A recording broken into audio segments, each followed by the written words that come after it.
Welcome back to the chat room at Tyrant Studios. Coming to you high above the legendary penthouse in downtown Vancouver. The chat room is recorded in front of a live studio audience. Listener discretion may be advised. And we are presented by Canadians Club. Now the new Canadian Club Cranberry Mango in tall cans. Amazing. Our thanks to all of our great sponsors. Canadian Club, if you've not tried it yet, try it. I believe they're part of the soccer, the big Canada soccer coming up too. They are indeed. They are indeed. So our next guest, this came, I think, via you, Danny. We're always, texting with each other. And what about this person on the show? What do you think of this idea? And every idea to me is a good idea, unless otherwise proven. Well, listen, when you're in the bar business, as long as I've been in the bar business, we have there's a program called Bar Watch, right, which is run by Curtis Robinson, by the way, who happens to be standing right over my shoulder. Looking over your shoulder right now. Curtis has been the boss, and he looks after all the bars and does the most incredible job. And we hosted one of the Bar Watch meetings a few months back. And Michael came to one of the Bar Watch meetings, and he was talking about one of his books. The Michael in reference is Michael Porteous, and you were a cop for how many years? 35 years. Inspector, yeah. 35 years. And where was your beat? I was with the Vancouver Police Department, and I worked, of my 35 years, I worked almost 30 in the areas of organized crime, homicide, narcotics. So you have stories. I have stories. You have stories. Before we even get started about stories, now, Aaron, you know what I'm about to say. 20 years ago, 25 years ago, having a police detective, cop, police inspector in the walls of the penthouse here, it would have been quite a sensational story to the media, probably, or something like that. But it's great to have you here, by the way. Yeah, you may have had us here. You just wouldn't know about it. There we go. That's where I was going with this, right? Yeah. So again, and I have nothing but respect for the authority, because the stuff that you put up with on a daily basis, sure. You have no idea. You have no idea that next call you go to or whatever what the outcome is going to be. Yes. And I pity any partner or spouse of any person involved in law and order, because you never know, that phone rings. You never know what's on the other end of that call. So I have nothing but respect and admiration for what you do. What made you want to do it initially? Like, why?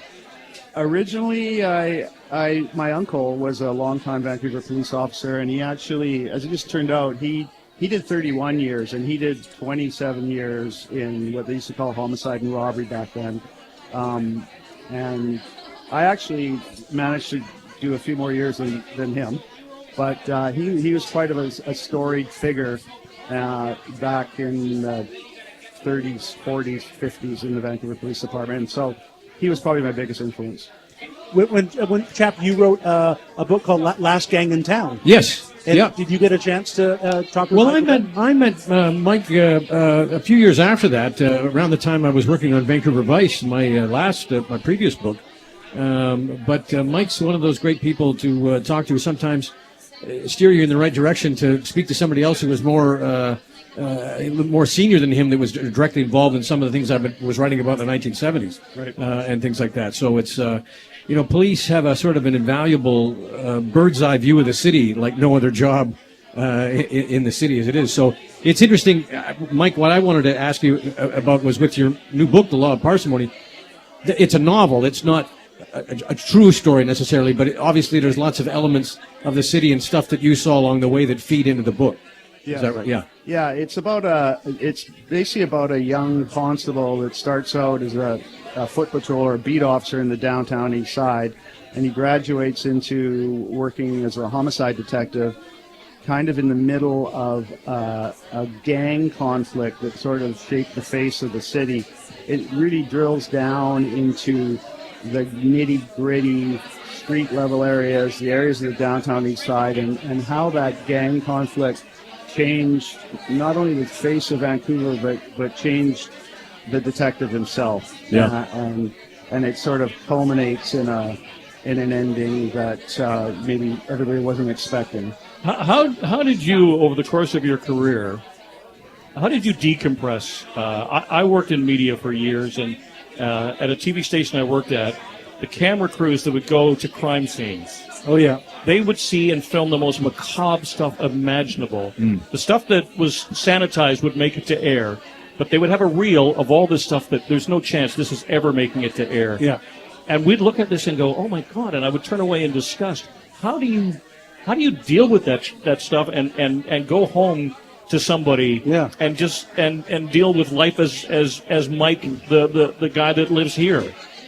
Well, the police now have access to all sorts of psychological services and all sorts of support groups and counseling and all that kind of stuff. An interesting part of the book is how the stressors of the book, without sort of harping on them, but it's implied about how that profoundly affects the main character's professional life. And I just find it ironic that this podcast that we're talking about, one of your sponsors being Canadian Club, and that was probably a good part of our decompression. Shout out to Canadian Club. Still ours right now. Yeah. That's right. No, it's great. So the book itself, how long has the book been out for? It came out in December. Sales are going quite well. It's really well received. Anybody interested in the sort of the real crime, nitty, noir sort of nitty, and a drill down into Vancouver and its criminal undercurrents would enjoy it. Well, I would say this: if you're tired of books about signs on marquees outside of nightclubs, this is maybe something. There you go. Oh, it's a great book, by the way. Yeah. Yeah. Michael Porteous, thank you for joining us. Yeah, thank you, Michael. Excellent. Good luck with the book, too.